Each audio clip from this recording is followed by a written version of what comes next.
হঠাৎ ঘুরতে যাওয়ার প্ল্যান করে বাসা থেকে বের হলাম। বের হয়ে দেখলাম হচ্ছে একটা নতুন বউ যাচ্ছে, রিক্সায় করে নিয়ে যাচ্ছে বউকে।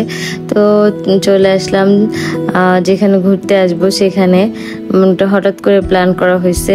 নামার পরে দেখি অনেক সুন্দর সুন্দর ফ্লাওয়ার বিক্রি করছে। দেখে প্রাইস জিজ্ঞেস করছিলাম, এটার প্রাইস কত, এটার প্রাইস কত। যেহেতু সবসময় পর্যটন এরিয়াগুলোতে সবকিছুর প্রাইস একটু বেশি বলে এদিকে। তারপর ওখান থেকে আর নিলাম না, অনেক বেশি প্রাইস বলছিল। আমাদের সাথে সিমরাও ছিল, সিমরাকে জিজ্ঞেস করছিলাম বেলুন নেবে কিনা। তারপর এখানে দেখলাম অনেক ধরনের রিং, তারপরে বিভিন্ন ধরনের জিনিস নিয়ে বসছে, বিভিন্ন ধরনের জিনিস বিক্রি। তারপর হচ্ছে শশা দেখে ভাবলাম একটু শশা খাই, শশা স্বাস্থ্যের জন্য ভালো খাওয়া। তো তারপর ভিতরে এসে দেখি অনেক মানুষ ছবি ভিডিও করছে, তাই আমিও ভাবলাম যে আমিও একটু ভিডিও করি।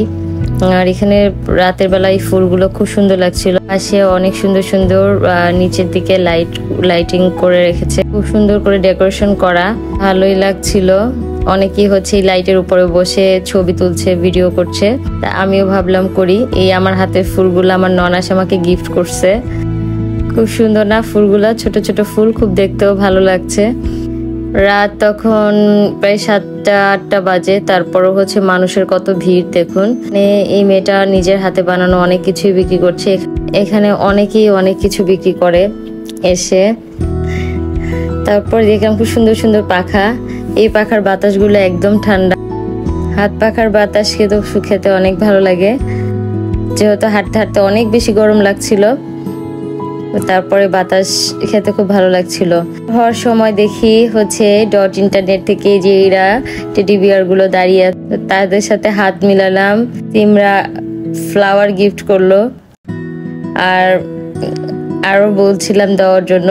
তো টেডি বিয়ার হচ্ছে সিমরাকেই হচ্ছে ফ্লাওয়ার গিফট করে দিয়েছে।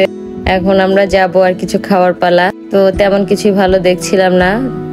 এখানে ঝালমুড়ি বিক্রি করছিল, নাগামরিচ দিয়ে ঝালমুড়ি খাচ্ছি, সেই স্বাদ, অনেক বেশি মজা লাগছিল। তো আজকের ভিডিও এই পর্যন্তই। সবাই ভালো থাকবেন, আল্লাহ হাফেজ।